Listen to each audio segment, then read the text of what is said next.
Hello and welcome back to my channel, sharing 5 of my biggest pet peeves and annoyances as someone with a disability. In this video I want to talk about 5 things that just really bug me as someone who is disabled when it comes to just doing normal activities, things that I've experienced and just my opinions on that. So let's get into it. Number 1, cars stopped at road crossings. As someone with a vision impairment, it's always really frustrating for me when I see a car has stopped at a road crossing and I don't know if I can cross or not. Now, I'm not talking about one of those road crossings where you have the flashing lights or anything. Those are super easy. I'm talking about the zebra crossings or the islands. It can be really hard for me to know when I can cross, especially if someone does the wave by. I can't see you wave, and so it can be really hard for me to know when to cross. And I know that for someone in a car, you don't always know if the person can see you. You don't know if they are blind or visually impaired because they may not have a cane or a guide dog, or maybe you just can't see the cane or guide dog. And so you'll always wave to let the person know that they can go. But if they are blind or visually impaired, they cannot see you wave. And I've seen so many people in cars just get so angry and frustrated that they'll start just honking their horns like crazy, and some of them will even move forward, and that terrifies me as someone with a vision impairment if you start to move because you don't know what I'm doing. So in future, something that could be prevented is if you see the person has not seen you wave, instead of getting really angry and frustrated and continuing to wave when the person clearly hasn't seen you, just take a deep breath and think, okay, maybe that person didn't see me wave, so instead of getting really angry, honking my horn, moving forward, I could just stick my head out the window and say, hey, I've stopped for you, you can go now, or something like that. I've had a few people do this, and honestly it just makes a world of difference. It's just so much nicer, and I'm always grateful for it when that happens. People who just tell me that I can go now. And honestly, I think this is a great thing for people who are blind and visually impaired. So next time that you're at a road crossing and you see someone who might have a vision impairment, or see someone who just clearly isn't seeing you wave, instead of getting really angry, I'd really appreciate it if you could just stick your head out the window and say, hey, I've stopped, you can go now, or something like that. Number 2, app accessibility. What I mean by this is that there are so many apps that still don't work with voiceover.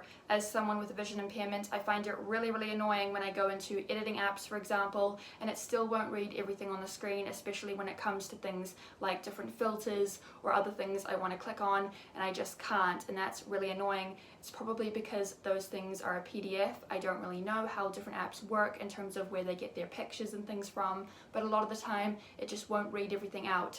And I know that it's not just people who are blind and visually impaired, also other people who maybe have bad vision because of their old age or whatever other reason. They just want to have the text be a little bit bigger. Another really big thing was text size. For years, even if I changed it in settings, it would still be really tiny for some apps. For example, Snapchat still had really tiny font no matter what I would do to try and make it bigger, and only recently has this been fixed. But it was a big pet peeve of mine for years. Whenever I would receive messages from people or try to send them, I had to either turn voiceover on or I had to take a screenshot just so that I could read the message, and this always really bugged me. So I'm really glad that that's fixed, but there are still so many apps that have this problem, so I feel like these are things that still need to change for people who are blind, visually impaired, or even people who just have vision impairments from old age, because it just makes it a lot easier, and it's just a lot easier on your eyes as well to have the font be a little bit bigger regardless of how much you can see.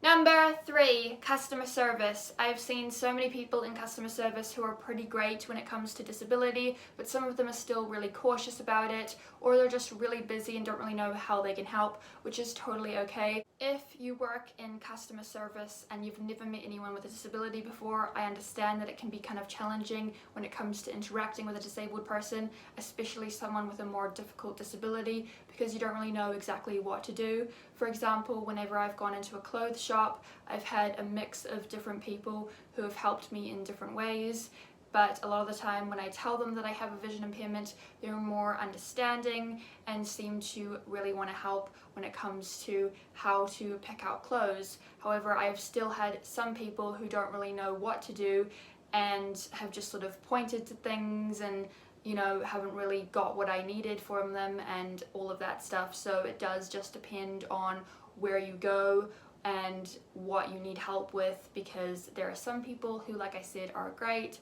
but others who still don't really know what to do, and I understand why this is. Because unfortunately, when it comes to the customer service industry, a lot of them aren't really trained on what to do when interacting with someone with a disability, and this is something that I think needs to change and is changing in some places when it comes to different customer service, whether it's a restaurant, a shop, anything else. As someone with a disability, I think it's really important for companies to introduce their workers to disability and have it be part of their customer service training so that they know what to do when interacting with different disabilities and how they can best help that disabled person, whether it is someone who wants to book a hotel, someone who wants to buy something, someone who wants to be seated in a restaurant.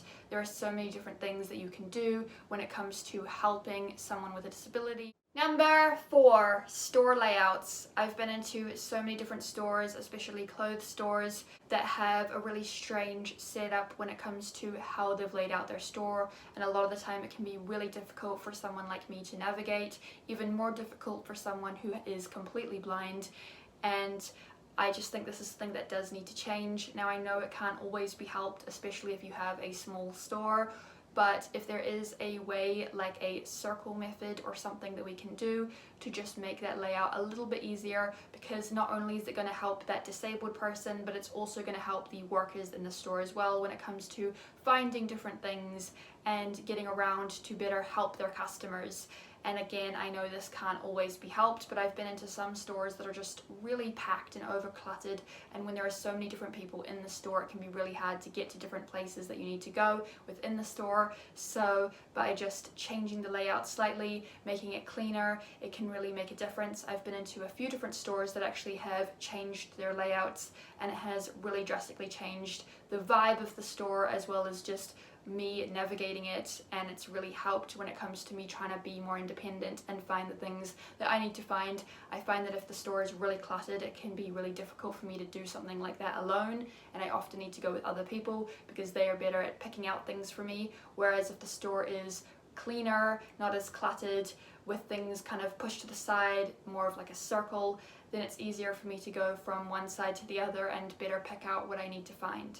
Finally, number 5, film brightness. I don't know if anyone else has noticed this, but with some films, especially lately, the darkness of them has been crazy to the point where you can't really see what's happening on the screen. And as someone with a vision impairment, for me, it's really difficult to try and figure out what's even happening if I can't see it.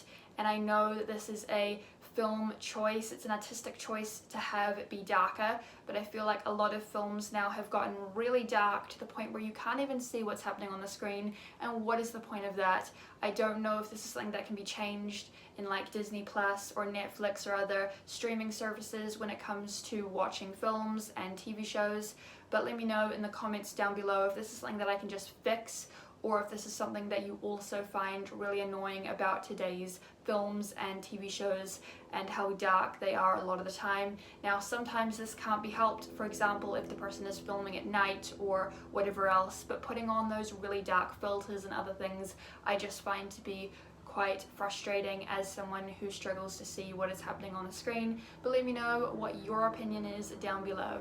Thank you so much for watching. I hope that you enjoyed today's video. If you did, then don't forget to smash the big thumbs up. Share this video with your friends if you liked it. And also don't forget to subscribe and ring that bell to get notified every time I upload a new video. And I will see you in my next video. Bye!